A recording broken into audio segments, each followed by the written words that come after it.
ಎಲ್ರಿಗೂ ನಮಸ್ಕಾರ. ನಾನು ಇವತ್ತು ಮನೇಲೇ ಧನಿಯಾ ಪುಡಿ ಮಾಡಿ ತೋರಿಸ್ತಾ ಇದ್ದೀನಿ. ಬನ್ನಿ ಹೇಗೆ ಮಾಡೋದು ನೋಡೋಣ. ಹಾಗೆ ನೀವು ಯಾವ ರೀತಿ ಮಾಡ್ತೀರಾ ಅಂತ ನನಗೆ ಕಮೆಂಟ್ ಮಾಡಿ. ಮೊದಲನೇದಾಗಿ ನಾನು ಇಲ್ಲಿ ಧನಿಯಾ ಕಾಳನ್ನು ತೊಗೊಂಡಿದ್ದೀನಿ. ಈ ರೀತಿ ಈ ಕಪ್ಪಲ್ಲಿ 2 ಕಪ್ ತೊಗೊಂಡಿದ್ದೀನಿ. ಇದನ್ನು ನಾನು ಎತ್ತಿಟ್ಕೊಂಡಿದ್ದೀನಿ. ಹಾಗೆ ಅರ್ಧ ಕಪ್ಪಷ್ಟು ಜೀರಿಗೆನೂ ತೊಗೊಂಡಿದ್ದೀನಿ ಇದೇ ಕಪ್ಪಲ್ಲಿ. ಹಾಗೆ 1 ಕಪ್ಪಷ್ಟು ಕರಿಬೇವನ್ನು ಸಹ ತೊಗೊಂಡಿದ್ದೀನಿ. ನಾನಿಲ್ಲಿ ಒಣಗಿರೋ ಕರಿಬೇವು ತೊಗೊಂಡಿದ್ದೀನಿ. ನೀವು ಹಸಿ ಕರಿಬೇವು ತೊಗೋಬೋದು. ಈ ರೀತಿ ತೊಗೊಂಡು ಇದಕ್ಕೆ ನಾನು 2 ಸ್ಪೂನಷ್ಟು ಅರಿಶಿಣದ ಪುಡಿನೂ ಸಹ ತೊಗೊಂಡಿದ್ದೀನಿ. ಈಗ ಒಂದು ಬಾಣಲೆ ತೊಗೊಂಡು ಕಾಯಕ್ಕಿಟ್ಟಿದ್ದೀನಿ. ಚೆನ್ನಾಗಿ ಕಾಯಬೇಕು. ಕಾದಾದ ನಂತರ ಈ ಧನಿಯಾ ಕಾಳು ಫುಲ್ಲು ಎಷ್ಟು ತೊಗೊಂಡಿದ್ನೋ ಅಷ್ಟನ್ನು ಸಹ ಸೇರಿಸ್ತಾ ಇದ್ದೀನಿ. ಈ ರೀತಿ ಸೇರಿಸ್ಕೊಂಡು ಚೆನ್ನಾಗಿ ಘಮ ಬರೋವರೆಗೂ ಹುರಿಬೇಕು. ಅಂದರೆ ಅದು ಸ್ವಲ್ಪ ಕಲರ್ ಚೇಂಜ್ ಆಗ್ತಾ ಹೋಗುತ್ತೆ. ಆ ರೀತಿ ಹುರ್ಕೋಬೇಕು. ಚೆನ್ನಾಗಿ ಮೀಡಿಯಮ್ ಫ್ಲೇಮಲ್ಲಿ ಹುರ್ಕೋಬೇಕು.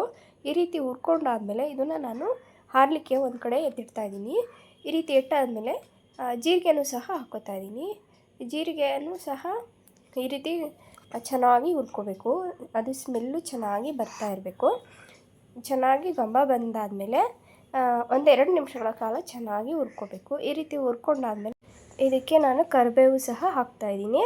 ಸ್ವಲ್ಪ ಹೊತ್ತು ಒಂದು ನಿಮಿಷಗಳ ಕಾಲ ಚೆನ್ನಾಗಿ ಫ್ರೈ ಮಾಡಿದ್ರೆ ಆಯಿತು. ಕರ್ಬೇವಿನ ಸೊಪ್ಪು ಆಲ್ರೆಡಿ ಒಣಗಿದೆಯಲ್ವಾ, ಸೊ ಅದಕ್ಕೋಸ್ಕರ. ನೀವು ಹಸಿದಾಗಿದ್ದರೆ ಸಪ್ರೇಟೇ ಜೀರಿಗೆ ಆದಮೇಲೆ ಸಪ್ರೇಟು ಹಸಿದು ಹುರ್ಕೊಳ್ಳಿ, ಚೆನ್ನಾಗಿ ಮ್ಯಾಶ್ ಆಗೋ ತನಕ. ಈ ರೀತಿ ಹುರ್ಕೊಂಡಾದ್ಮೇಲೆ ಇದನ್ನು ನಾನು ಹಾರ್ಲಿಕ್ಕೆ ಬಿಡ್ತಾಯಿದ್ದೀನಿ. 1-2 ನಿಮಿಷಗಳ ಚೆನ್ನಾಗಿ ಆರಬೇಕು. ಆರಿದಾದ್ಮೇಲೆ ಮಿಕ್ಸಿ ಜಾರ್ ತೊಗೊಂಡು ಅದಕ್ಕೆ ನಾನು ಹಾಕ್ಕೋತಾ ಇದ್ದೀನಿ. ಎಲ್ಲ ಚೆನ್ನಾಗಿ ಮಿಕ್ಸ್ ಮಾಡಬೇಕು. ಮಿಕ್ಸ್ ಮಾಡಿದ್ಮೇಲೆ ಮಿಕ್ಸಿ ಜಾರಿಗೆ ಹಾಕ್ಕೋಬೇಕು. ಈ ರೀತಿ ಹಾಕ್ಕೊಂಡು ಅರಿಶಿಣದ ಪುಡಿನೂ ಸಹ ಸೇರಿಸ್ತಾ ಇದ್ದೀನಿ. ಈ ರೀತಿ ಚೆನ್ನಾಗಿ ಮಿಕ್ಸರಲ್ಲಿ ಚೆನ್ನಾಗಿ ಗ್ರೈಂಡ್ ಮಾಡಿಕೊಂಡ್ರೆ ಮನೆಯಲ್ಲಿ ಮಾಡೋಂಥ ಧನಿಯಾ ಪುಡಿ ರೆಡಿಯಾಗುತ್ತೆ. ಈ ವಿಡಿಯೋ ನೋಡಿದ್ದಕ್ಕೆ ಎಲ್ರಿಗೂ ಧನ್ಯವಾದಗಳು.